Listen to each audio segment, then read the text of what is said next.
नमस्कार साथियों, आज का अपना टॉपिक है पृथ्वी की गतियाँ।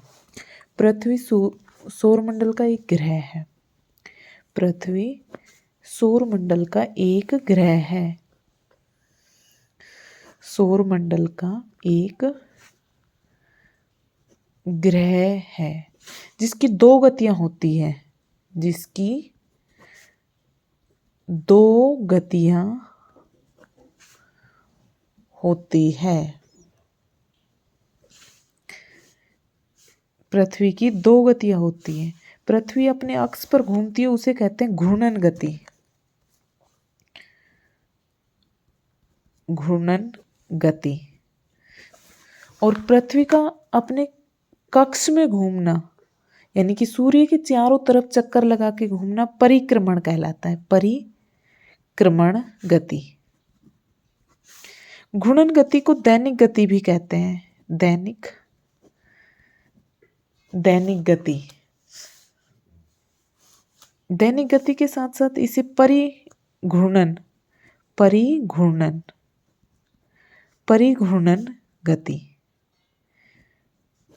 गति भी कहा जाता है। पृथ्वी की घूर्णन गति के कारण दिन रात बनते हैं। दिन रात का बनना, इसके प्रभाव लिखते हैं हम। पृथ्वी की घूर्णन गति के कारण दिन व रात का बनना। घूर्णन होता है पृथ्वी का अपने अक्ष पर घूमना। घूर्णन का मतलब होता है अक्ष पर घूमना। पृथ्वी की घूर्णन गति की दिशा पश्चिम से पूर्व। पृथ्वी अपने अक्ष पर पश्चिम से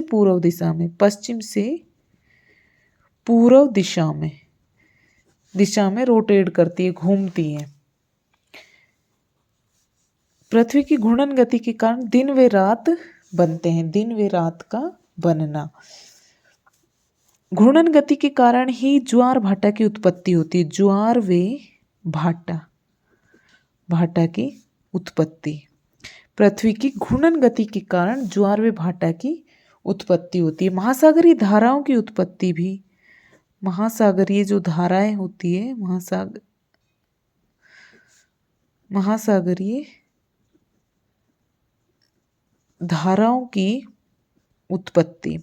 धाराओं की जो उत्पत्ति है वो भी पृथ्वी की घूर्णन गति के कारण ही होती है। पृथ्वी के अपने अक्ष पर घूमना घूर्णन कहलाता है। पृथ्वी के अपने अक्ष पर घूमना, ये जो पृथ्वी का अक्ष है इस पर घूमना, इसकी जो दिशा होती है पश्चिम से पूर्व दिशा में घूर्णन करती है। और इसके कारण ज्वार भाटा की उत्पत्ति व महासागरीय धाराओं की उत्पत्ति, दिन व रात का बनना, ये घूर्णन गति के प्रभाव के कारण है। स्थायी पवनों की दिशा में जो परिवर्तन होता है, स्थायी पवनों की दिशा में परिवर्तन।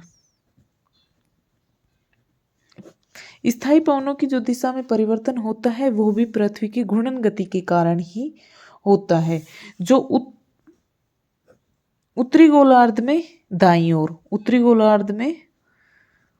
गोलार्ध में दाईं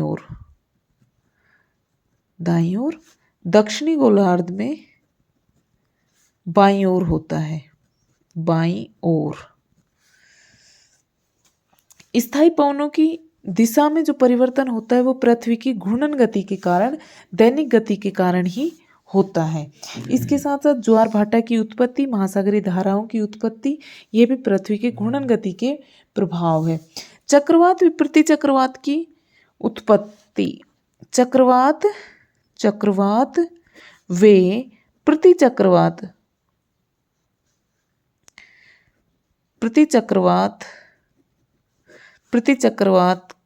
की उत्पत्ति। चक्रवात व प्रतिचक्रवात की उत्पत्ति भी पृथ्वी की घूर्णन गति के कारण ही होती है। इसके साथ साथ वायुदाब पेटियों का जो निर्माण है, वायुदाब पेटियों का निर्माण, पृथ्वी की घूर्णन गति के कारण होता है। पृथ्वी अपने अक्ष पर घूमती है। इसकी जो समय है, यानी कि पृथ्वी को अपने अक्ष का एक पूरा चक्कर लगाने में 24 घंटे का समय लगता है। 24 घंटे का जो समय है वो पृथ्वी को अपने अक्ष पर घूमने में लगता है, जिसकी जो गति है इसकी, यानी कि 24 घंटे में ये जो पृथ्वी एक पूरा चक्कर लगाती है, किस गति से, किस स्पीड से लगाती है, तो घूर्णन गति की जो स्पीड है वो है 1670 किलोमीटर, 1670 किलोमीटर पर आवर्स। भूमध्य रेखा पर 1670 किलोमीटर पर आवर्स की गति से पृथ्वी अपने अक्ष पर घूर्णन करती है।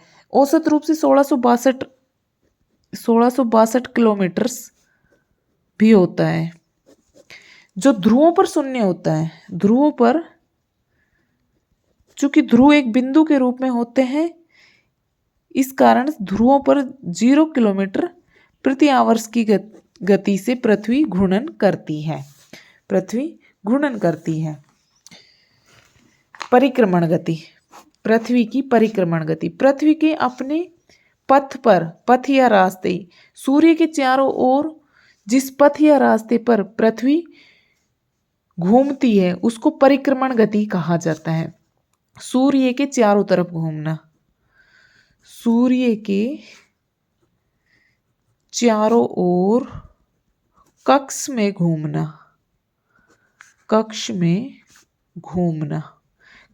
घूमना परिक्रमण गति कहलाता है। परिक्रमण गति की जो दिशा है वो भी पश्चिम से पूर्व दिशा में ही है। पश्चिम से पूर्व, पृथ्वी का सूर्य के चारों ओर एक कक्ष में, ये जैसे सूर्य के चारों ओर पश्चिम से पूर्व दिशा में,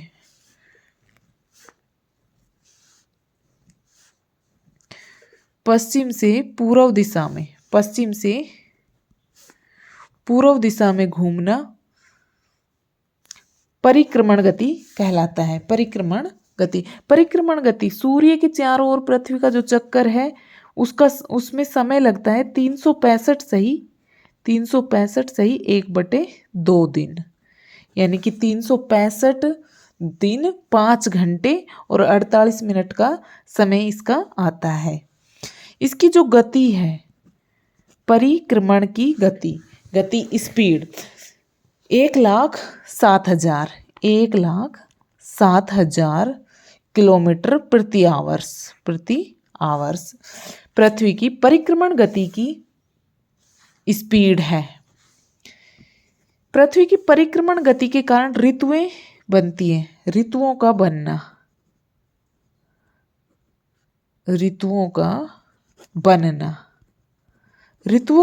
जो है, ऋतुओं का बनना पृथ्वी की परिक्रमण गति के कारण होता है।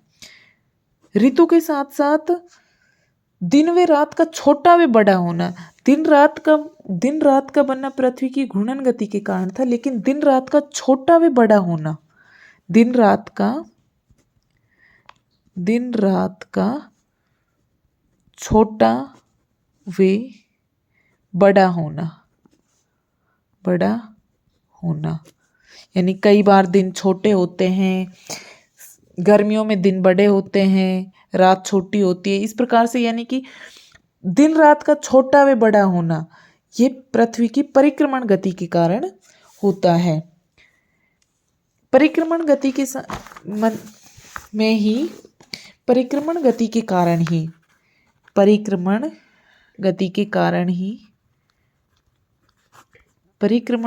कारण ही सूर्य का उत्तरायण व दक्षिणायन,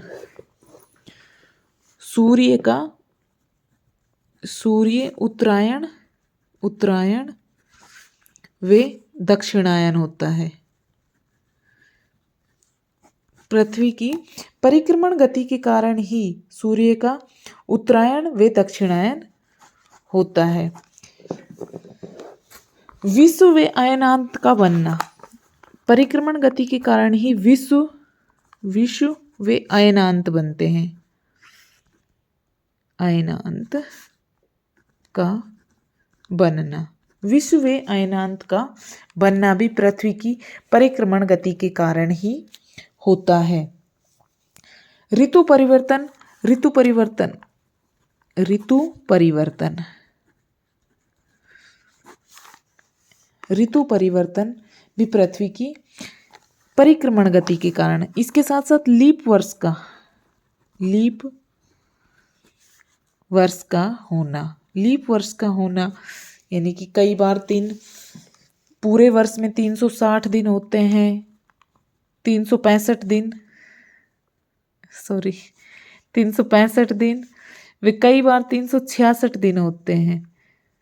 तो 366 दिन यानी कि 366 दिन होना लीप वर्ष कहलाता है। और ये लीप वर्ष का होना पृथ्वी की परिक्रमण गति के कारण ही होता है। ऋतु परिवर्तन चक्र, ऋतु परिवर्तन चक्र, ऋतु परिवर्तन चक्र, ऋतु परिवर्तन चक्र। ऋतु परिवर्तन चक्र में देखेंगे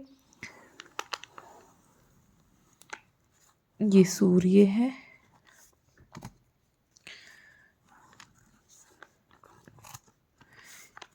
एक चीज और, परिक्रमण गति के कारण ही उपसौर व अपसौर की स्थिति बनती है। उपसौर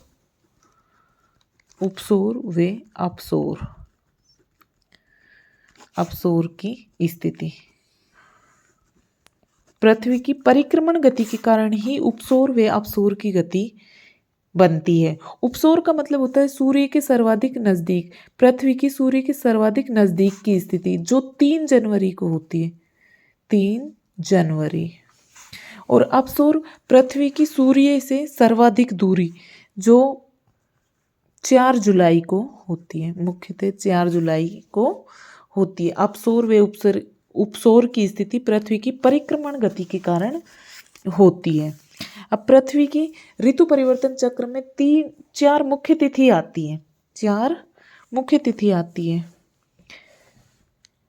पृथ्वी सूर्य की सीधी किरणों का कर्क व मकर रेखा पर गिरना, कर्क व मकर रेखा पर गिरना, 2 स्थिति तो ये होती है।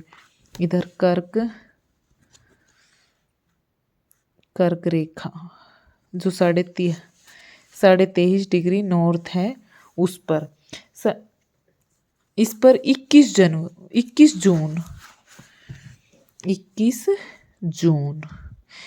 जून को सूर्य की सीधी किरणें कर्क रेखा पर गिरती है। 22 दिसंबर को सूर्य की सीधी किरणें मकर रेखा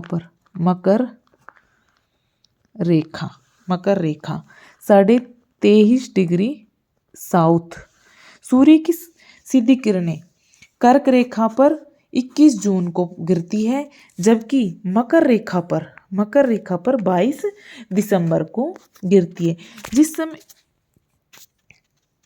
21 जून को कर्क रेखा पर गिरने के कारण सूर्य उत्तरायण होता है, सूर्य का उत्तरायण रहता है, उत्तरायण सूर्य उत्तरायण में रहता है। और उत्तरी गोलार्ध में ग्रीष्म ऋतु की अवधि होती है, ग्रीष्म ऋतु की अवधि होती है। कर्क रेखा पर सूर्य की सीधी किरणों के गिरने के कारण उत्तरायण रहता है और उत्तरी गोलार्ध में ग्रीष्म ऋतु की स्थिति इस समय होती है। इसी प्रकार 22 दिसंबर को जब सूर्य दक्षिणायन रहता है, दक्षिणायन का मतलब है दक्षिणी गोलार्ध में जब होता है, तो उस समय दक्षिणी गोलार्ध में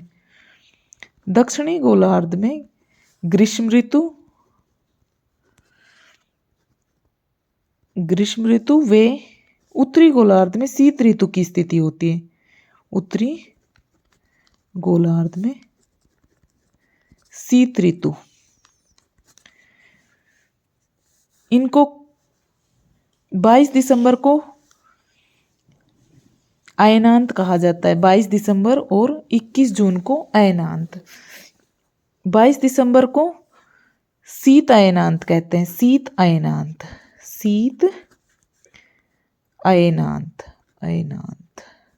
जबकि कर्क रेखा पर जब 21 जून को सूर्य की सीधी किरणें पड़ती है तो इसको कहा जाता है ग्रीष्म अयनांत। ग्रीष्म अयनांत, ग्रीष्म अयनांत। इसी के साथ दो स्थिति बनती है जब सूर्य की सीधी किरणें भूमध्य रेखा पर गिरती है। भूमध्य रेखा पर 0 डिग्री यानी कि भूमध्य रेखा,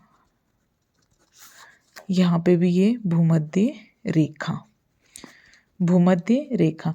भूमध्य रेखा पर एक स्थिति आती है 23 सितंबर को, 23 सितंबर,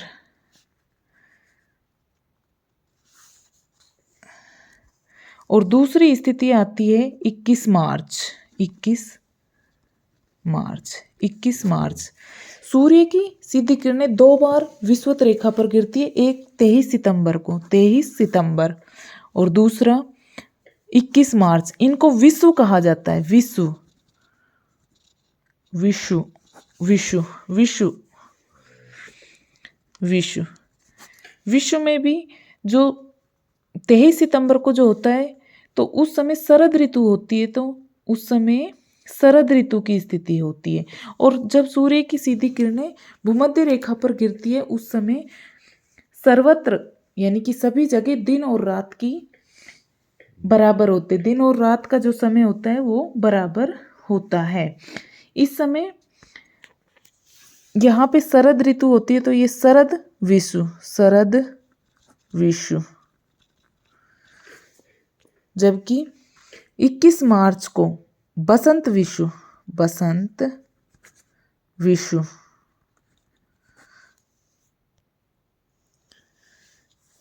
बसंत विषु होता है। कर्क रेखा पर 21 जून को जब ग्रीष्म अयनांत होता है तो इसको कर्क संक्रांति भी कहा जाता है, कर्क संक्रांति, कर्क संक्रांति। इसी प्रकार से जिस समय 22 दिसंबर को सूर्य की सीधी किरणें मकर रेखा पर दक्षिणायन में रहती है उस समय इस स्थिति को 22 दिसंबर की जो स्थिति है उसको मकर संक्रांति, मकर संक्रांति, मकर संक्रांति, मकर संक्रांति कहा जाता है। जबकि 21 जून को कर्क संक्रांति कहा जाता है और 21 जून को उत्तरी गोलार्ध में सबसे बड़ा दिन होता है, सबसे बड़ा दिन, यानी कि दिन की जो अवधि है, दिन की अवधि सर्वाधिक, दिन की अवधि उत्तरी गोलार्ध में, उत्तरी गोलार्ध में दिन की अवधि उत्तरी गोलार्ध में सर्वाधिक, सर्वाधिक, सर्वाधिक।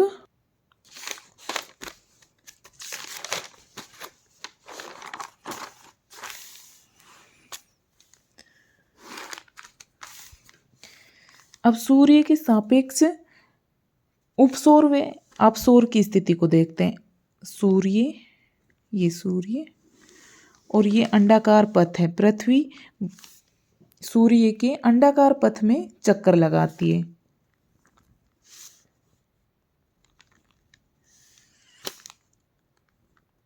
और परिक्रमण गति के कारण उपसौर व अपसौर की स्थिति बनती है। पृथ्वी की परिक्रमण गति के कारण जो उपसौर व अपसौर की स्थिति बनती है उसको समझ रहे हैं हम। ये उपसौर है, यानी कि उपसौर का मतलब होता है सर्वाधिक नजदीक। सूर्य की किरणें जब पृथ्वी पर सर्वाधिक नजदीक गिरती है, उपसौर, उपसौर, उपसौर की स्थिति,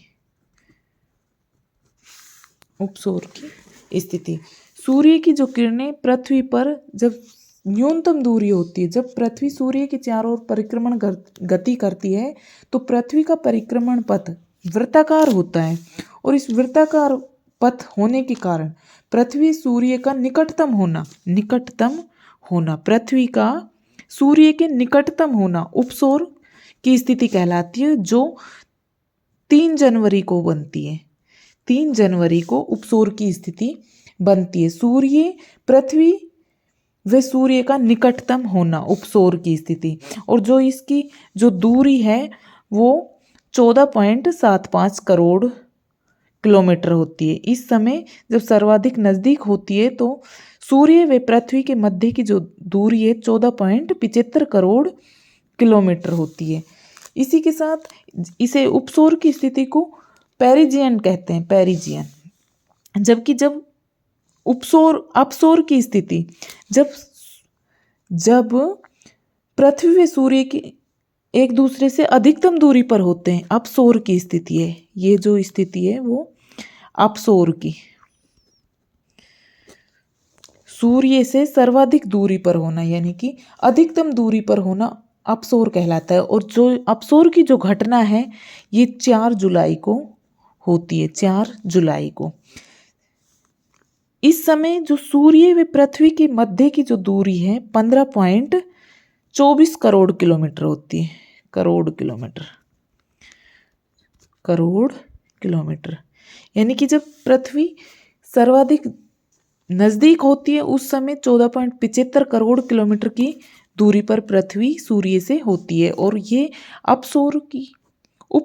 उपसौर की स्थिति कहलाती है। उपसौर की जो स्थिति है वो 3 जनवरी को बनती है, 3 जनवरी को बनती है। जबकि अपसौर की जो स्थिति है पृथ्वी का सूर्य से अधिकतम दूरी पर होना, पृथ्वी का सूर्य से अधिकतम दूरी पर होना अपसौर कहलाता है। और अपसौर की स्थिति के समय पृथ्वी व सूर्य के मध्य 15.24 करोड़ किलोमीटर की दूरी होती है। पृथ्वी की परिक्रमण गति के कारण ही, पृथ्वी की जो परिक्रमण गति है, परिक्रमण गति के कारण ही दिन व रात की जो अवधि है उसमें परिवर्तन होता है। दिन रात की अवधि, दिन व रात की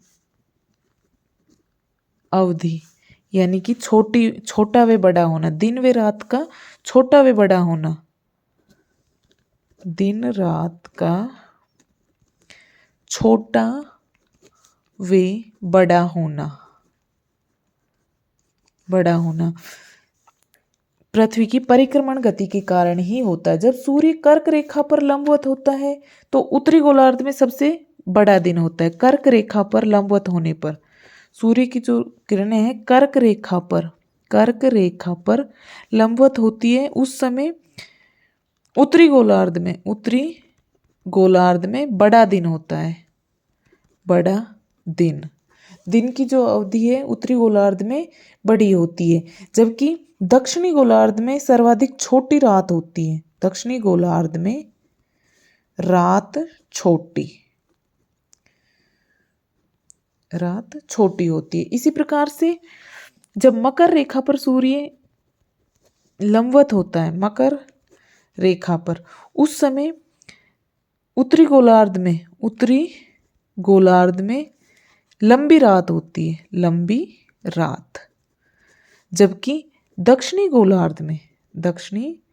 गोलार्ध में बड़ा दिन होता है, बड़ा दिन होता है जो लगभग 22 दिसंबर और कर्क रेखा पर 21 जून।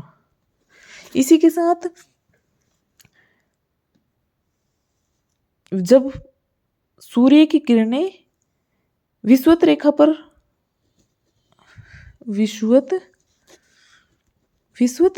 पर गिरती है उस समय दिन व रात की अवधि बराबर होती है। दिन सभी जगह सर्वत्र दिन व रात की अवधि बराबर